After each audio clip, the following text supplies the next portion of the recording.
How successful are you at imbuing and integrating intention, meaning, and value into every element and moment of a meeting or workshop, whether the event be in person or virtual? How well do your designs create value for diverse individual needs and preferences? Doing so is both a challenge and opportunity for meeting planners, keynote speakers, workshop presenters, and anyone facilitating a meeting, whether you're an external consultant or a staff member or volunteer leading a gathering of colleagues. Hi, this is Jeffrey Kafad with Facilitate Better. And in this 5-minute review, I want to highlight why designing experiences may be just the book to help you do this. Research shows that people increasingly value experiences over things. And in a world in which content is abundant and often commoditized, the design and execution of high-quality value-added meetings or learning experiences is key. In his foreword to designing experiences, Joseph Pine II, who along with James Gilmore is generally recognized as popularizing the idea of experience design, summarizes 3 key elements of experiences.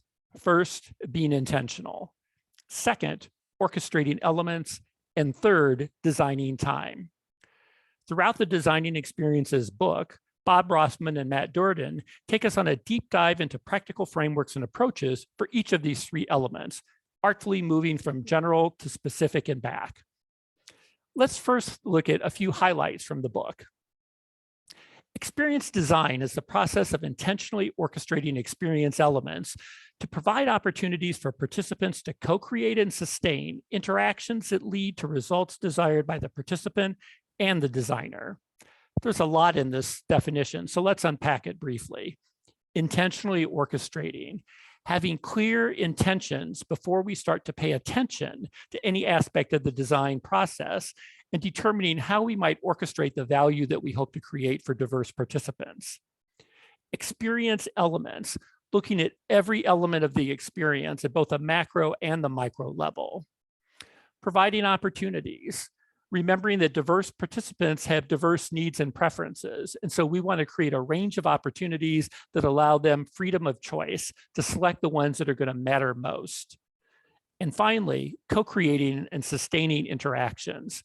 By exercising that freedom of choice, participants begin to experience the events from the co-creation level as an active participant in determining and creating the meaning that they seek, as opposed to just being passive receptacles for the value that we believe they may value most.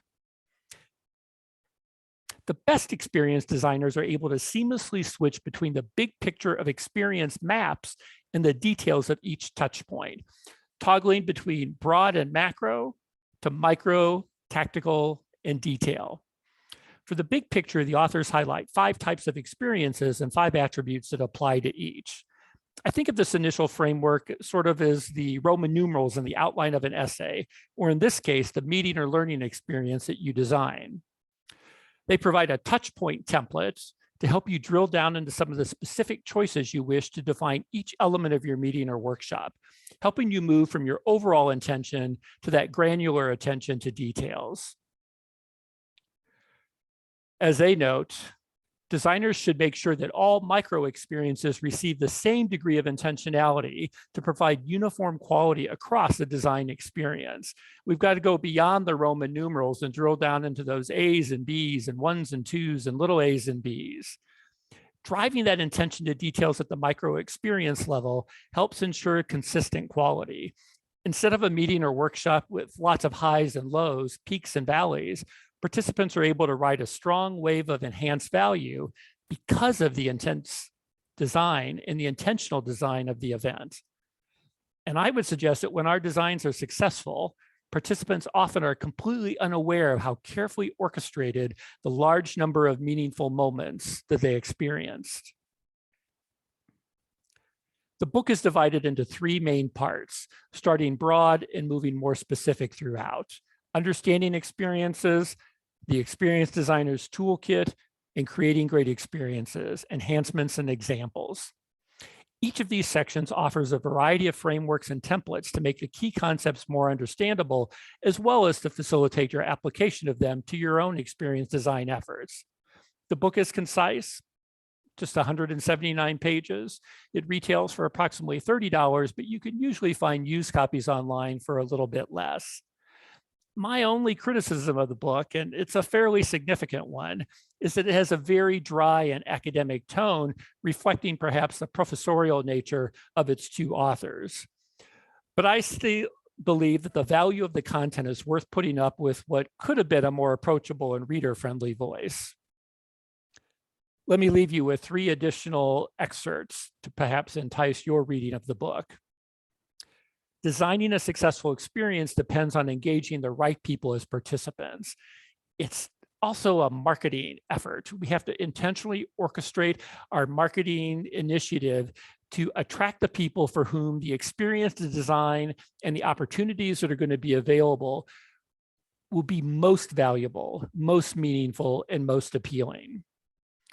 We often use personas as one of the ways to do that. And the authors note that personas can be a helpful design tool to help keep us focused on designing for others, but they're never a replacement for continuous efforts to empathize with your participants. Many major conferences, the initial design is done months in advance of the actual event. Revisiting the value, the design elements, and what we're trying to orchestrate closer to the event may help us fine-tune the experience design to better empathize with what participants might need in the moment. And finally, the best experiences offer participants a chance to play a participatory role in an unfolding story.